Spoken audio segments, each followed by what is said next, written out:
Everybody, Dave Wallace. You've all heard the expression content is king, and I'm certainly not going to argue that premise. However, I will argue that your message also has to have feeling. And that's why it's so important that when you are delivering a really important message, that you do it in a medium that conveys that feeling.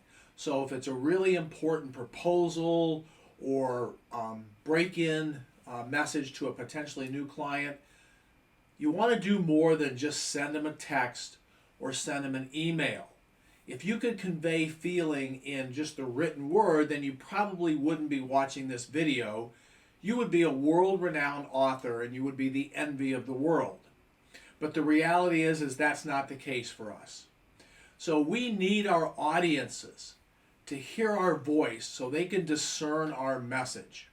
My friend Judy Murphy, who's a marketing guru, has her laws of marketing, and her law number 14 says, if your marketing message can be misunderstood, it will be. Even if it can't possibly be misunderstood, someone will misunderstand it. Most of us spend a lot of time on our marketing messages, and yet they still get misunderstood. So what about when you fire off that quick text or you fire off that quick email? Any chance that your audience is going to misunderstand your message, especially if there's a lot of emotion in the message? You bet, it's going to happen.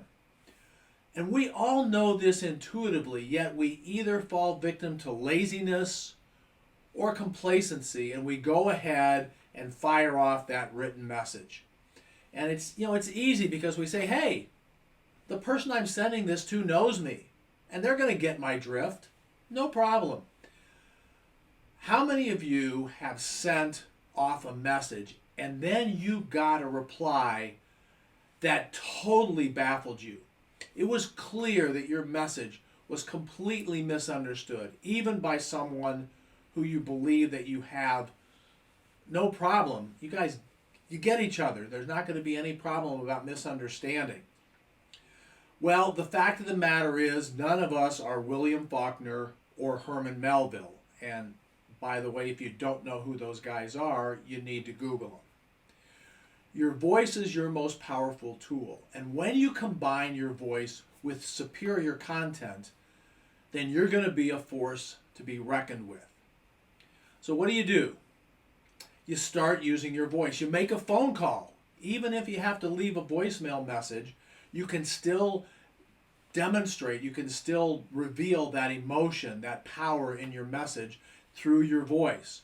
Or maybe you start using video emails. They are all the rage. They work. They get an open rate of between 5 and 10 times that of a regular email. And there are a lot of services out there. I use a service called Vidyard, and there are others. Check them out. I want you to try this experiment.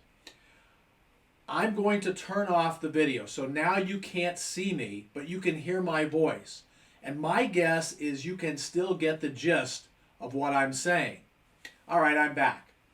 Now we're going to flip the script, and I am going to muddle the audio. And I want you to tell me what your experience is like as you try to listen to these next words. The audio is now muddled and it sounds like crap. You're done, right?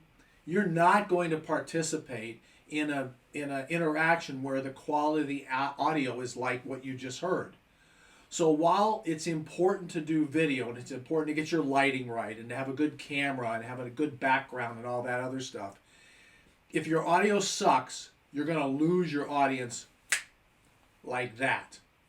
This weekend, I wanted to watch a YouTube video on neuroscience.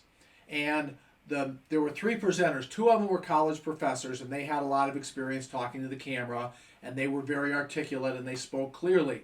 The 3rd presenter was a student, and I believe that this student had something meaningful to offer in the conversation. However, their control of the audio of their particular system was bad. Their voice was very soft. It came in and out of range. And frankly, I finally gave up. I just quit because the audio was bad and it was just too much trouble to try to figure out what this particular presenter was saying. So what's the moral of the story? The moral of the story is use your voice. It is a powerful weapon that you can use to your advantage, and you need to develop your voice. But you got to make sure that just because your audio quality is clear, that you also have to project the emotion, the feeling that you're going after. So if your voice is monotonic, if it has no emotion, if it's very squeaky or very garbled, you're going to lose your audience. So you have to articulate. You have to practice. And when you do that, combined with the content of your message, you're going to be a force to be reckoned with. Now, if you'd like to learn more, there's a video, or I'm sorry, there's not a video that follows. There's an email that follows. And as always, thanks for watching.